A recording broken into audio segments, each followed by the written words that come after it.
give some context to the lens that I bring to this talk, because for longer than I've been a filmmaker, or an activist, or a mother, I've been a writer. And I am not a writer of fancy prose or spoken rhymes. I just write in my journal. I show up in my journal every day. And I have to write in order to understand myself. It really seems backwards, but I often don't know how I feel about something until I see it written in my journal in my own handwriting.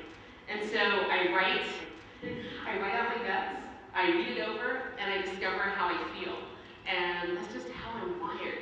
And this practice for me of writing, it's really unremarkable, because really all I do is I roll out of bed and I write 3 pages, stream of consciousness every day. And my pen never leaves the page, but my brain is jumping all over the place, right? And I can see that so clearly. But I have no time to edit, and I have no time to criticize what I'm writing, so it's just a straight up hang up. And so 3 pages a day, from the time I was 9, comes about 35,000 pages in 5,800 hours. I'm so upset about that math, because if there's any area of my life where I might come close to Malcolm Gladwell's 10,000 hours of practice, I thought this would be it.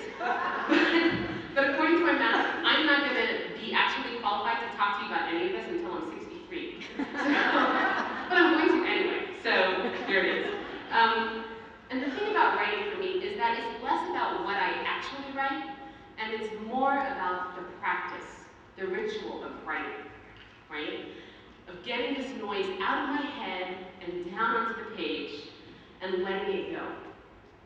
And what happens as a result of this writing is that I'm able to circumvent my rational brain and plug into this well of creativity that exists all around us. And I know this sounds adversarial, but it is true. I have come to have a beef with my brain, because while I appreciate it for all the ways in which it has helped me build the life that I have, I've also come to see it as a bit of a bully. And given the chance, it will muscle its way in and try to control all areas of my life. And my brain, while well-meaning, is also at times fundamentally flawed, especially when it tries to explain the unknowable. So here's an example. When my partner and I were thinking about having kids, he knew what he wanted. He wanted a family unit of 3 kids. That felt like a family unit to him. For me, not so much. I liked my life the way it was. I had a lot of me time. I had plenty of time to hike and travel. We traveled a lot. We went to different bed and breakfasts and explored different towns. And why would I want to mess with that, right? But also I realized that if we were going to move intentionally towards this exploring whether or not we should have kids idea, I needed to do my due diligence. And so I did. I got out a piece of paper, folded it in half. On one side I wrote value added. On the other side I added value lost. You can see where this is going. And then I proceeded to break down all the possible reasons why a person might want to have a kid. And then I assigned it to the appropriate plus or minus column, according to me. And when I exhausted my mental list, I reached out. I reached out to my community, and I interviewed them extensively, and I asked them questions. And it was a fairly representative sample of the pros versus cons of family life, whether or not to have a family. And then I added those contents of those conversations to my list. After 2 weeks, I reviewed the impressive amount of data that I had collected, and according to my analysis, the conclusions were irrefutable. On every quantifiable measure, from available resources, energy, time, income, sleep, food, security, room for personal and professional growth, on every count, the answer is no. It makes no sense to have a kid. It makes no sense whatsoever. It is a high-effort, low-reward, lifelong endeavor, right? With a high level of risk and low rate of return. At least as far as I can tell. So, in my book, This Is Not a Recipe for Success, my decision was made. And then fast forward, and I'm taking a walk with a friend of mine. I'm walking with my friend who's pushing her kid in a stroller, mind you. And I'm telling her about my fascinating study findings. And I believe I actually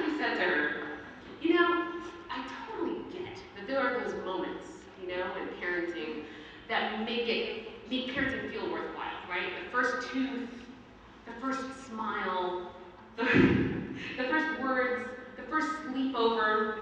I get that, but I think I might not be that selfless.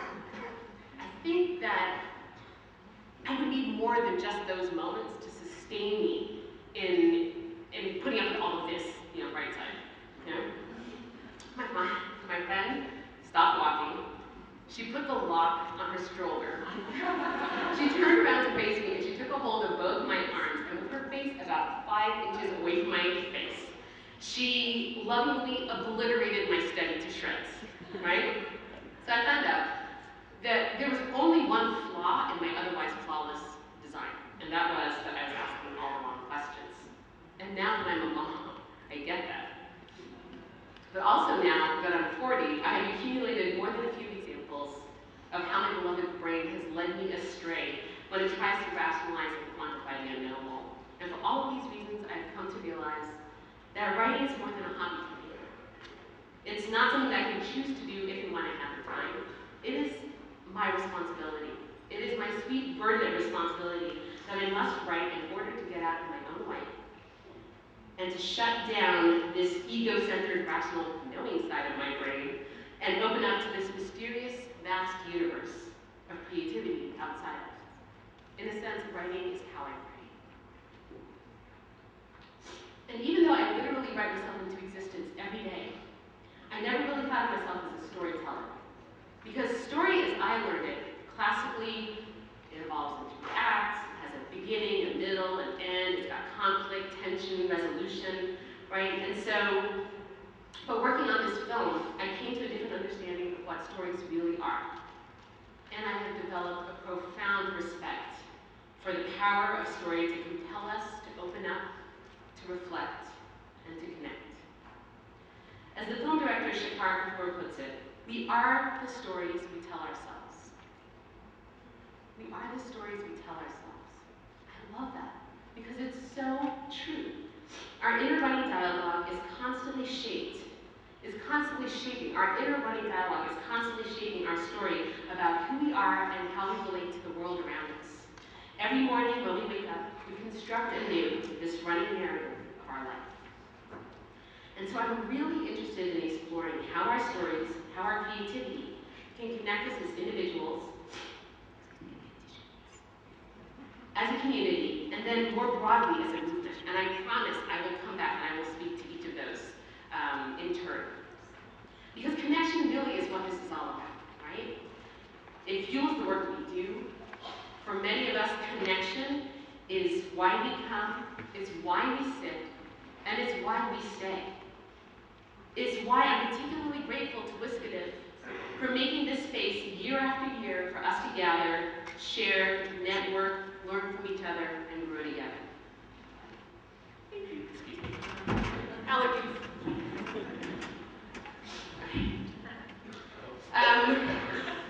Okay. So, yes. So for me, this path forward towards connection with others always begins with myself, ironically. And so given that this is how I make sense of the world, this is also how my talk is going to unfold. Rooting everything in the personal and then branching out. This is how I've structured this talk. And so centering everything around my personal experience and then rippling out from there. So please bear with me. This issue of connection, as it applies on a personal level, is all about finding harmony with it, right? It's about how we make peace with the contradictions in our lives. And so thinking about my journey with this film, and what it has taught me about the story I've brought into this world, I want to explore the one avenue that didn't actually make it into the final cut of our film. And it's centered around this basic contradiction that I've been struggling within myself about how to navigate my political self and my personal self. So, what do I mean by that? Well, I'm mixed. And if you saw the movie yesterday, you know fully well. My mom is from South Korea, and my dad is from Tanzania. And my parents worked for United Nations organizations, which meant that all of our family friends were also intercultural mixed families, much like mine. The specific combinations were different. Italian, Somali, Ugandan, Swede, or Filipino, Korean, being part of an interracial family was the norm in my community. And many of their kids were first-generation Americans just like me. And then there's my school, which was really small. It was from 3rd through 12th grade, it was 630 students. And so everyone knew my family, everyone knew my parents, and when I walked around identifying as Trans-American,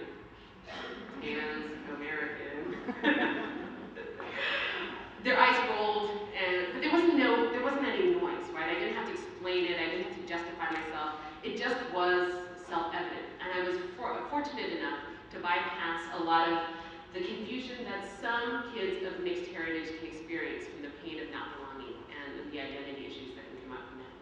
Don't get me wrong, I had plenty of areas where I was confused and angst-ridden, but this wasn't one of them until I hit college. And because I'm a journaler, I can tell you that the narrative that I had constructed for myself about who I am in this world came crumbling down on the evening of October 24th, 1991. And I was sitting in my intro to sociology class, and where the topic of the evening was exploring the African diaspora.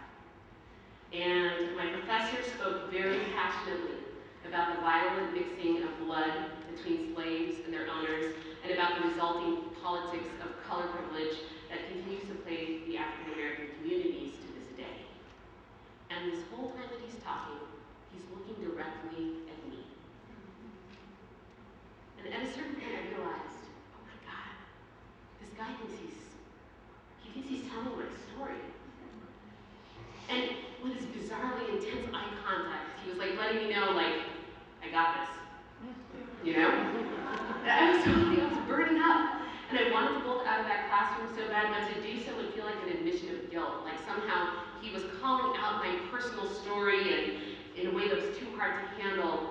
And so I just did everything that I could to stay put. And I filled my brain with trivial thoughts so that I could just stare him down. And he continued to look right through me. It had no impact. He just continued to look right through me, and I felt completely exposed and completely unseen. And I felt the silencing power of having someone else project their assumptions of what they believe your truth to be, and feeling completely entitled to share that narrative with the world. That night I couldn't sleep. I was livid and my guts were on fire. And as I lay in bed, I realized that to a certain degree, it does not matter how I personally identify. It does not matter who I am, or who my parents are, or where I come from, or what my parents had to do in order to bring me into this world. It doesn't matter, because as my professor so aptly demonstrated, people will take one look at me and many will feel entitled to construct a whole story about my bloodlines, my pedigree, what I grew up eating, watching, listening to, you know the story, right? So while the dramatic side of me might like to say, and I have, it's like a piece of me died that day. It really was that moment of waking up. Waking up when you realize that how you perceive yourself is not congruent with how other people perceive you. And so the question becomes, how do you make sense? How do you bring that self-perception into alignment? So here's what I did. I came to see that while I personally identified as Trans-American, politically, I realized I had to own what it meant to be a queer Black woman living in this country at this particular moment in time. Regardless of what my own personal history was, the history of Black people in this country is necessarily my history because people will assume it to be my history. And all of my thoughts and everything that I do and everything that I say will be judged accordingly. And so my brain, my beloved brain, decided that I should do my best to adapt to this, having this superimposed framework for understanding who I am in this world. And so I did just that. I set off to work to do just that, which is fine because consciousness raising is what college is all about, presumably. So I read all I could about Black experience in America to better understand this history that I had just inherited. I expanded the scope of my reading to include other parts of myself, queer liberation movement, immigrant experience, women's studies, and I majored in psychology so I could have a framework for understanding my experiences of abuse and trauma. My learning curve during this time was steep, and I was particularly fascinated with the lens that various movements brought to their work and to their understanding of the world. and I saw how powerful it can be to locate the center of your story around a particular experience or identity, and then tell your story from that perspective. But while all these movements were working towards the same ultimate goal, ensuring the right of humans everywhere to live with dignity and respect, each movement brought a particular lens, a particular point of view to the issue of social justice, creating these somewhat siloed movements, right? And then additionally, they applied their own filter, which would only allow certain stories through, while other stories were refracted, marginalized, dimmed, distorted, and of course, some stories just didn't get through at all, right? So while each of these seemingly independent movements opened doors that helped me understand certain experiences, I didn't see myself fully reflected back in any of them. And I thought, of course, well, how could they? Each one is specifically designed to tell a particular story. And yet all around me, I saw people who were able to identify 100% with their cause. And I envied that. I envied that because at this particular moment in time, when I was feeling so ungrounded and so unmoored, I was craving 100% certitude in just about any area of my life. But I'm not 100% anything. I'm not 100%. I'm gay, but I'm not 100% gay. I'm African and I'm an American, but I'm not 100% African American. I'm Korean, but not fully. I'm not even sure I am 100% against globalization, because the story I see when I go back to Tanzania is far more complex and messy than the movement here has been willing to embrace. And even my experience of abuse didn't fit 100% with any of the domestic violence models that existed at the time. I don't even think I was 100% righteously angry, which might have been one of my most egregious transgressions, right? Because I wasn't activist in my 20s at the time, but I'm not 100% anything. But my brain was determined that I should find a way to use the political as my framework to understand the personal. Interesting theory. But this head-down approach was not my forte, and it really showed. I was struggling with self-doubt and all the internalized noise that gets kicked up when you're not feeling blank enough to be in any particular space. But I worked at it. I tried to understand, I tried to expand my understanding of social justice by engaging in conversations between various movements, looking more broadly at all forms of violence and how they intersect with all forms of oppression. And I really came to see more of myself reflecting in these intersecting areas where movements overlapped, and I'll come back to more of that later. But for now, my search for an existing analysis, a narrative that included the totality of my experience, continued to elude me. At this point, I'm in my 30s, and my Saturn is approaching its retrograde, for those of you who know what that means. And I was feeling fragmented and disintegrated and very out of balance. I was less resilient in my life and my work, and these cracks were starting to show. And then sitting in on one of Laura Van der Noot's talks on secondary trauma. How many of you have been in one of these talks? Okay. I recognized in myself the signs of burnout. And I realized that it was time for me to change my course. I needed a radical shift away from the political and back to the personal, because that's what that was like for me at that moment. The movement between personal and political, it wasn't seamless. It was like a toggle switch. Either one or the other, it could not be both. And it was in this moment that I made the strangest choice that would change the course of my life. I decided to immerse myself in the one area of my life that I had never been able to fully integrate into the rest of my life, which is understanding my Chaga cultural roots and connecting with my family on Mount Kilimanjaro in Tanzania. The Tanzanian side of my family, all of whom were unspeakably poor, despite our family's continued efforts to try to support them, was a source of incredible shame for me. And I had struggled to make sense of how this level of profound need could continue to exist within my own family. My aunts, uncles, cousins living in huts made of cow dung and grass, and no running water, no electricity. And as a kid, it was really hard to make sense of the guilt that I felt by having done nothing to deserve the life that I have. And I would return to the US after my summers in Tanzania. I was jealous of my friends' stories of sleepaway camp and traveling in Europe. So when they asked me what I did for the summer, I would talk about the parts that they could relate to. The beaches of Zanzibar, the safaris that we went on, and shopping in Nairobi.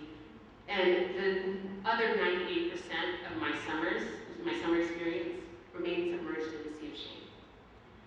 And so it was curious to everyone in my family, including myself, that this would be the part of my life that I would choose to point the camera at. But honestly, the idea to make this film was not a conscious choice. There is no way my logic brain would have ever made that leap. It came to me quite literally in a vision. And I know I'm not the only one in this room who's had that aha moment, right? The aha moment where that creative impulse just takes a hold of you and it just appears seemingly out of nowhere. Hands, show me I'm not alone, yeah. And it just comes seemingly out of nowhere, right? And that's precisely how this film journey got started. April 3rd, bear with me. I know this is very personal and it seems like it's not going anywhere, but it'll all come back together in the end, okay? April 3rd, 2003, I'm driving to work and it's the first time I hear Angelique Kidjo sing Summertime. Her voice can bend time and space. It was amazing because all of a sudden it was like I was a kid again, and I was taking that drive from our house, our farmhouse up on Mount Kilimanjaro, down to the Moshi Plains, the city at the bottom of the mountain. And I loved this drive when I was a kid because every time, as we're driving, you look out the window and guaranteed you would see elephants, ostriches, gazelles, zebras grazing in the savanna grassland. We weren't driving through national parkland. It was just the drive into town, right? And having this vision, listening to this song, which folded out in my head almost the way it does exactly in the film, it was in that moment that I realized this is it. That's what we need to do. We need to make a movie. If we're going to have kids, everything they learn about their Chaga culture is going to have to come from me. And what am I going to show them? What do I know? I don't know anything about what that means, what it means to be Chaga. But this film would give Tom and I a shared purpose and a reason to go to Tanzania. So that night, I went home and I told Tom my idea. The next month, I was sitting in an intro to filmmaking class. And then 7 months later, we had bought our equipment, quit our jobs, and bought one-way tickets to Tanzania, and we were off. I am a first-generation American. Mom and Dad are from opposite ends of the globe. In 1970, only 3 years after interracial marriages became legal, Mom and Dad were married. I told them the name Kimaro, and they thought, Japanese? I said, no, East African. And that's when alarm bells went off. My partner and I are also an interracial couple. If our kids were to ever ask me, what am I, Mama? What would I say? I decided to make a film about Dad's tribe on Mount Kilimanjaro. The Chagas. My understanding about my culture was headed for a serious overhaul.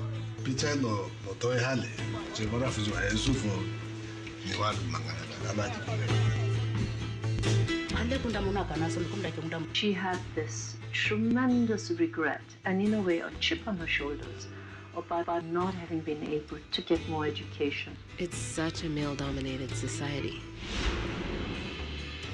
To get the full picture, I would have to interview women on their own.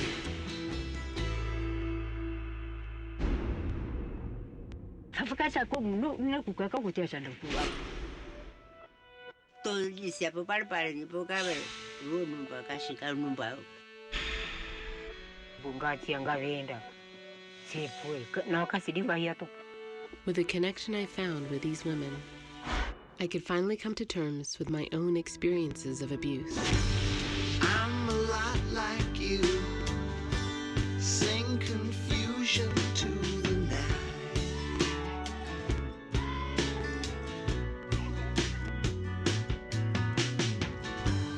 I'm a lot like you, been right through that foggy light. Part of me wished wished I could take this whole experience and shut it in a closet. But my aunts asked me, now that we've shared our stories with you, what are you going to do about it?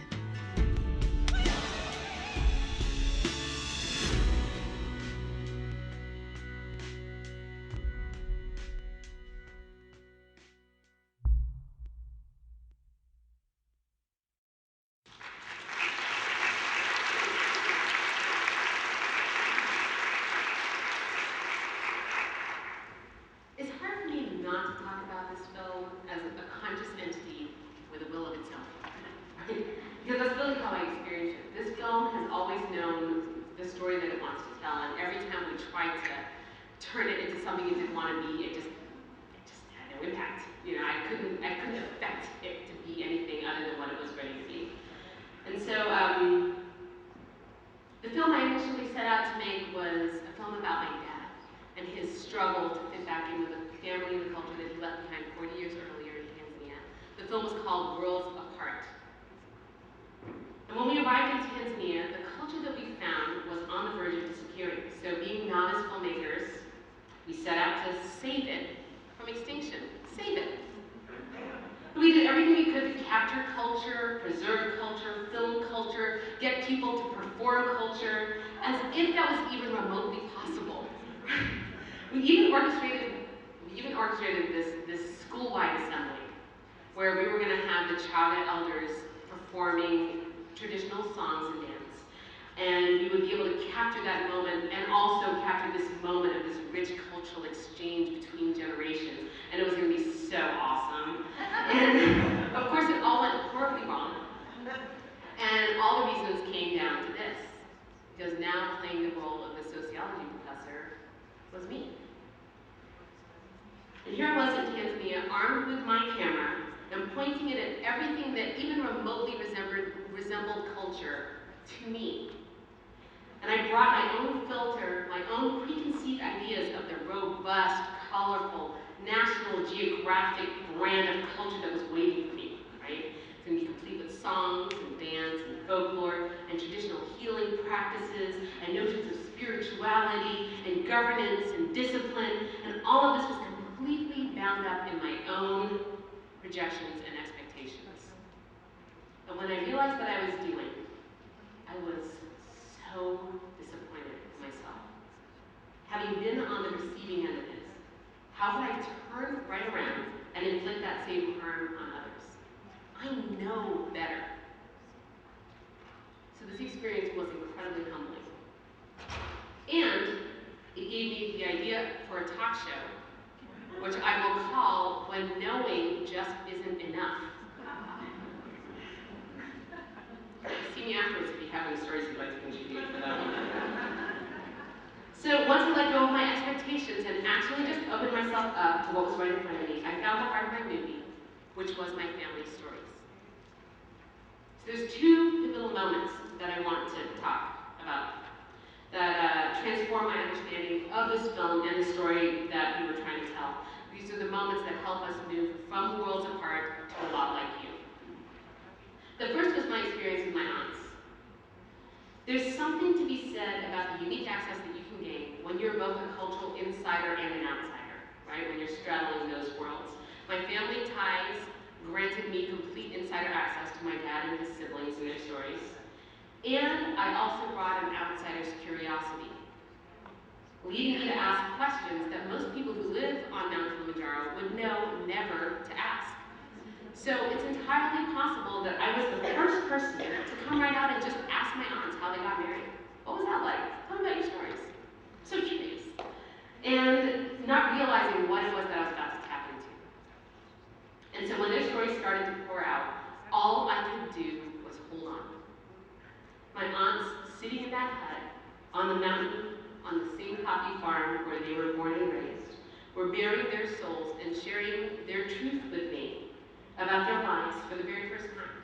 Stories that they'd never even told each other as sisters. And believe me, I did nothing else but sit and listen to what they were telling me because I literally did not have the words to support them.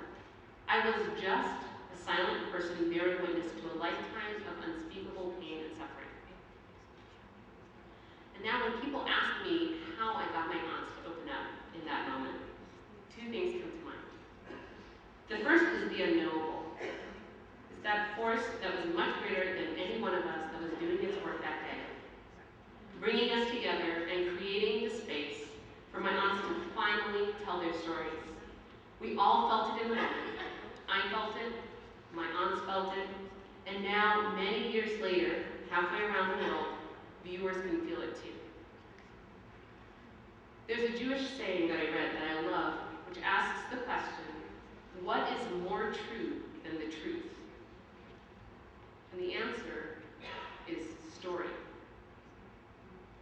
We witness the transformation that takes place in my aunts as they find their words to speak their truth. And it's the power of their story that compels us to deeply consider the hidden truths in our own lives. And it invites us to reach out and connect with each other from this vulnerable and very humble place. The second thought I have about why my aunts opened up as they did is that my relationships, my work, my learning from all of you was present in the room with me, with my aunts.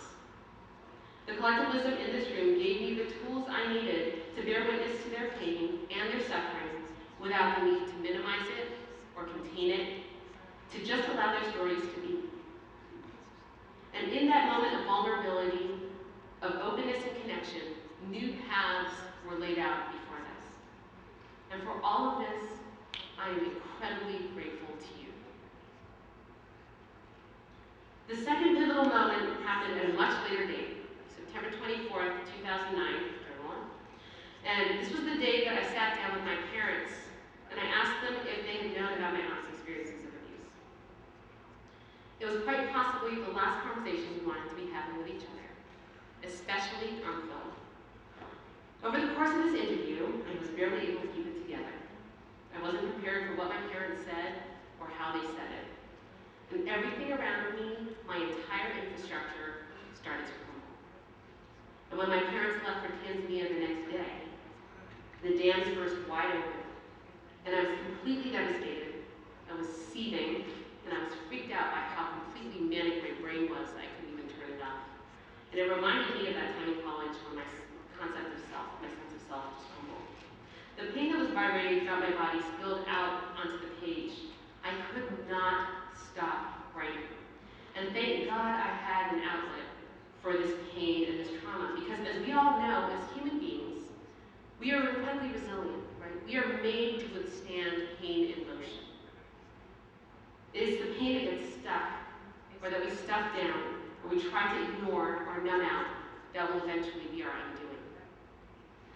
This writing binge saw me through every step of grief, of letting go, the pain of separation, and coming to a new understanding of my relationship with my dad in particular. And as I kept writing, the rage subsided, and I came to a place of deeper compassion for the struggles, the secrets, the shame that we had all been holding on to as our own. And I was able to see on a very concrete and personal level how oppression compromises the humanity in us all. And ultimately, the film became a very purposeful meditation on love. The act of loving across differences, the act of loving despite secrets, and the act of loving through pain. And just to make things a little more complicated, I was also becoming increasingly aware that if we were going to do justice to this emerging story, we needed to completely overhaul our narrative. The film was commanding us to shift the focus of the story from my dad's story to my own. And while my dad is my vehicle into childhood culture, the story of the journey we embarked on had to be told from my perspective. And without a doubt, this was the toughest moment in this entire 8-year journey for me. My struggle to believe that I had the right to take up space in my story. That what I thought as a queer, mixed race, woman of color, who's the daughter of immigrants, that my story would matter to anyone but me. One night, tired of writing, I pulled out a sketch pad and I started mapping out my journey through this film. And so I literally started with the word me in a circle in the center of the page. I took a deep breath. I let go of my brain. I disarmed my heart. And I opened up to the story that unfolded on the page. And here's what I came up with.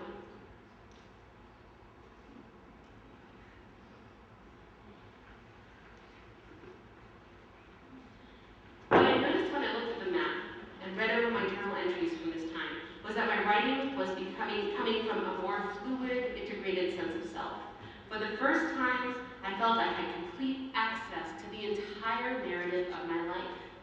The toggle switch became a dimmer as I found myself politicizing the personal and personalizing the political, telling a story that captured this process of unpacking culture and the love and compassion that emerged when we allowed for the beauty, the brutality, the messiness, and the grief, telling the story of this culture through the real lived lives of our family.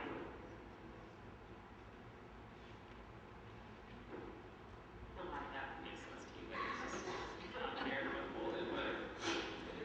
This writing and mapping formed the scaffolding for the new narrative of our current film, A Lot Like You, a film that ultimately is about the lens we all bring to the story of our lives, the stories we inherit about who we are and where we come from, and how we choose to filter those stories that we pass down to the next generation, and why. I know the film ended up being true to the narrative of my life because it too isn't 100% anything.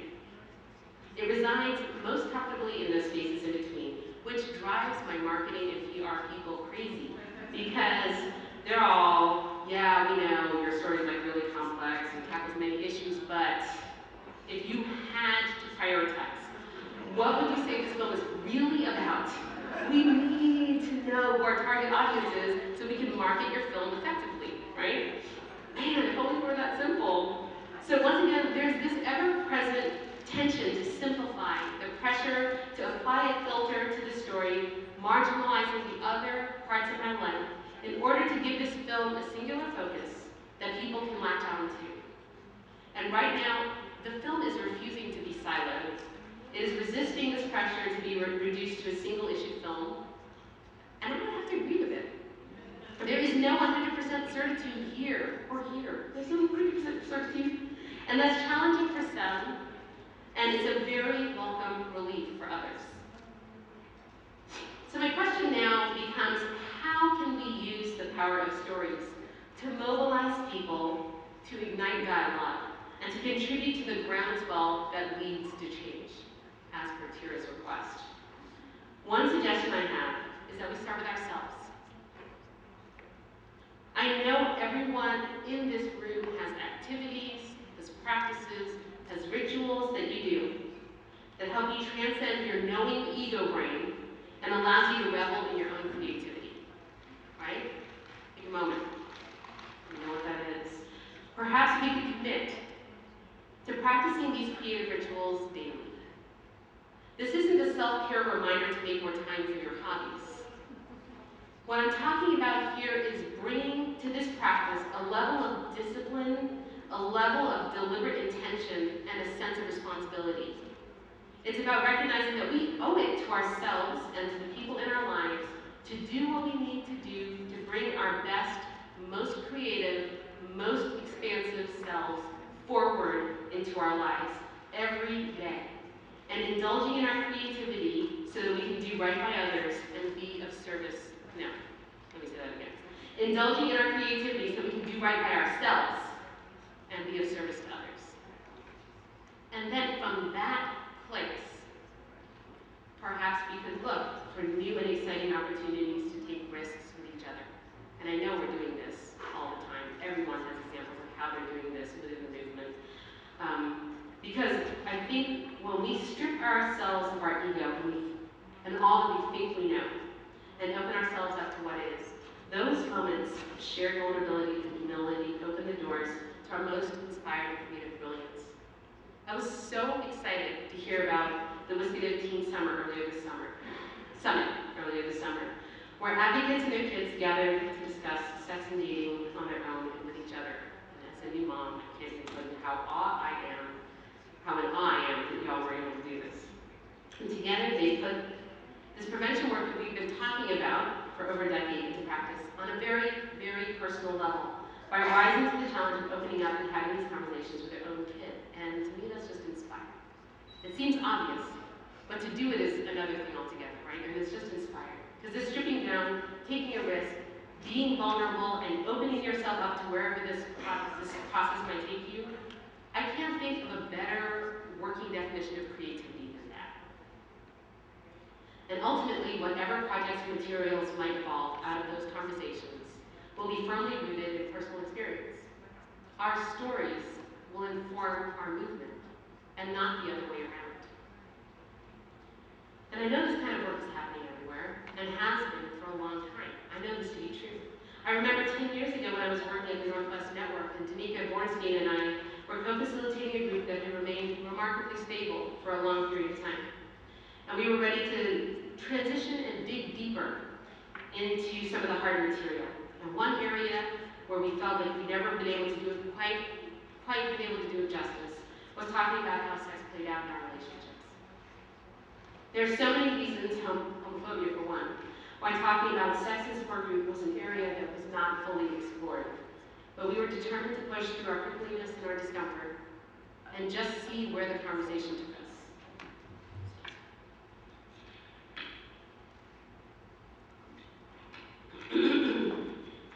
And we knew that before we could even think about having these conversations in group, we would have to have these conversations with each other. And so we did. And because we knew we would try to work around it and talk ourselves out of it, we set a date. And on that day, we took a lot of deep breaths, and we went for a walk so we could be like, just working it out as we were talking about this. And we began a series of ongoing conversations about all the ways that sex had been used to demean, shame, and humiliate us in our relationships. And then we talked about all the ways that we had used sex as a weapon to fight back, to manipulate, to undermine, and to shame, and to take back control in this one area of our lives where we knew what happened in that arena would never see the light of day because of shame and the silence.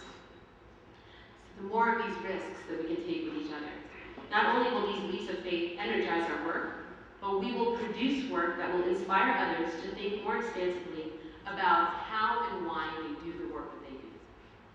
And I promise you, this creativity and this inspiration will only continue to ripple out, generating new and insightful ideas along the way. So let's open ourselves up to those inspired creative impulses and be willing to try something different, even if it goes against conventional wisdom. Let's partner with our sister movements so we can continue to find new ways to respond to the needs that survivors are presenting. Not just the domestic violence support needs that correspond with funders' initiatives, but the whole story that survivors are presenting us with. Our movement will only be strengthened by our willingness to take these risks with one another, right? To revel in the slightly panicked feeling of reaching beyond what you know and remain truly open with no filters and no preconceived stories, just opening up to what is. And when we're able to bring all of who we are to every moment of our lives, the power of what we can collectively unleash is tremendous.